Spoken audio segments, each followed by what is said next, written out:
Experts are baffled by a fascinating street photo from the 1960s that has emerged. It shows a serene woman in a yellow coat striding against the crowd. She initially appears to be simply another bystander, but as more is discovered, it becomes increasingly evident that she had a profound impact on numerous lives. Babushka Lady was present in almost all of the photos and videos of the moment when JFK was assassinated. She wore a headscarf and sunglasses and a brown trench coat. Why did she continue to show up?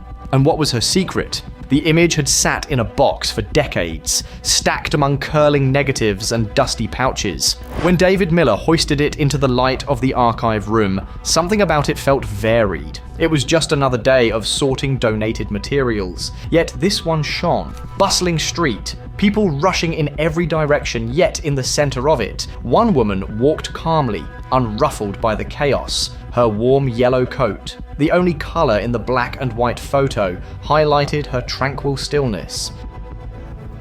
The yellow coat woman.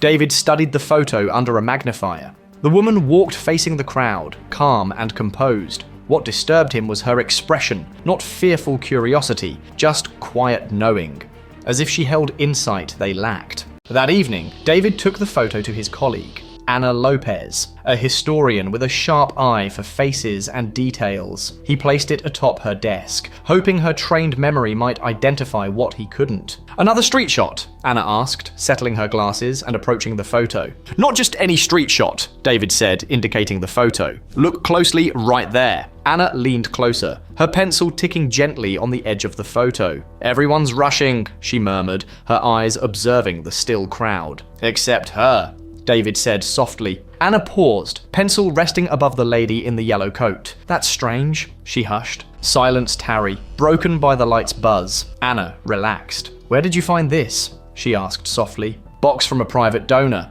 David replied. "No notes, no context, just labeled 1960s Dallas, Texas." "Dallas," Anna repeated, her voice larger now, as if the name bore weight she couldn't shake. David agreed. "Exactly." Dallas had seen its chaos in the 1960s, but it was the woman who curious them. Who was she, and why did she stay calm while everyone else flew? Anna arrived early, rain wetting her hair. She dropped the listings on David's desk. "I couldn't stop reflecting on her," she said. "I went through the 60s records. One name stood out." David set his glasses and inclined. Eyes on the name Anna pointed to Clara Bennett. "She is a school teacher. Lived downtown, unmarried. Got a photo?" he asked. Anna shook her head.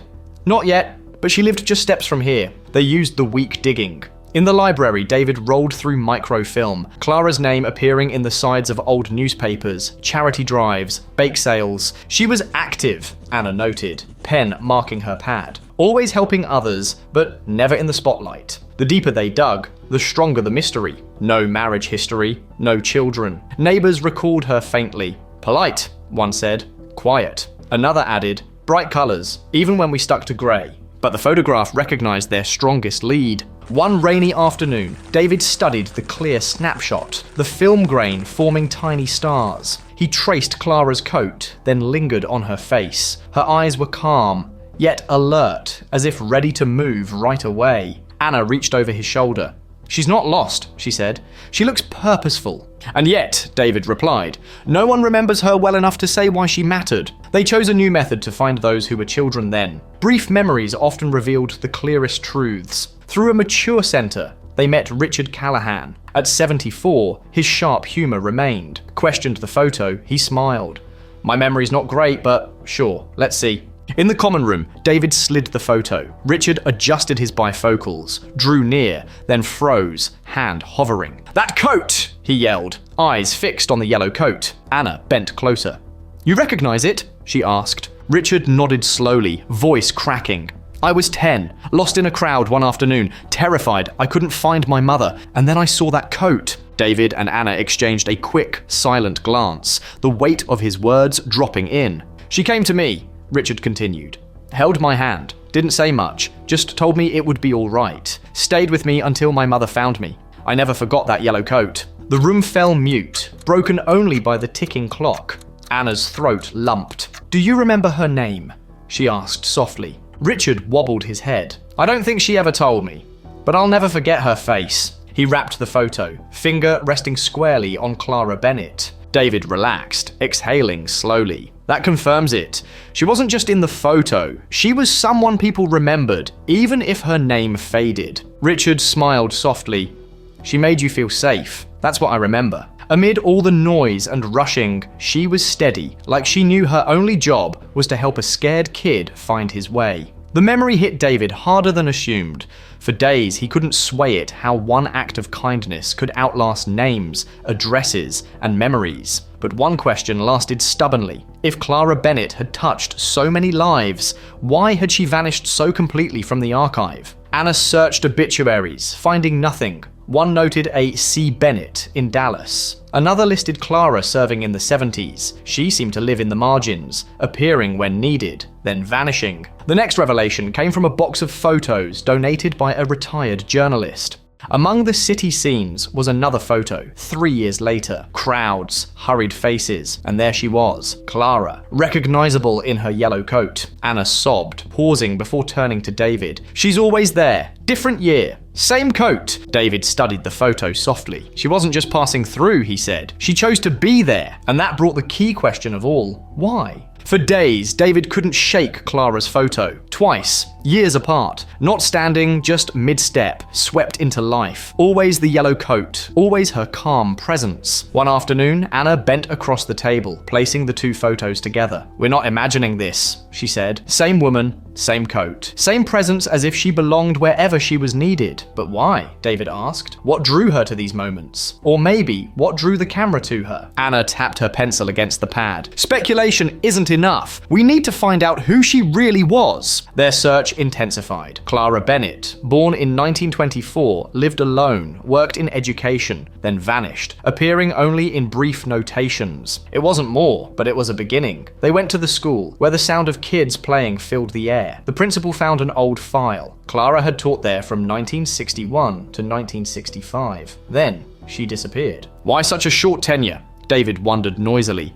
The principal rocks his head. No idea. Teachers came and went, but she left without explanation. Some stayed for decades, others only a few years. It was another puzzle part, but still far from the whole image. Meanwhile, Richard's reaction to the picture stayed vague, unforgotten. Even 60 years later, the memory remained vague. She didn't ask for thanks, he had said. She just made me feel safe, like everything would be all right. And then, she was gone. David identified the microfilm late one night. Obituaries flashed by until he found Clara's brief, unseen, just a few lines. Survived by a sister in Oklahoma. No fanfare, no sustaining. Her passing, unsightly, stung after her quiet impact on many. The next day, David showed the incision to Anna. She reclined, shaking her head. "It feels unfair," she said. "She gave so much, and yet this is all that marks her life.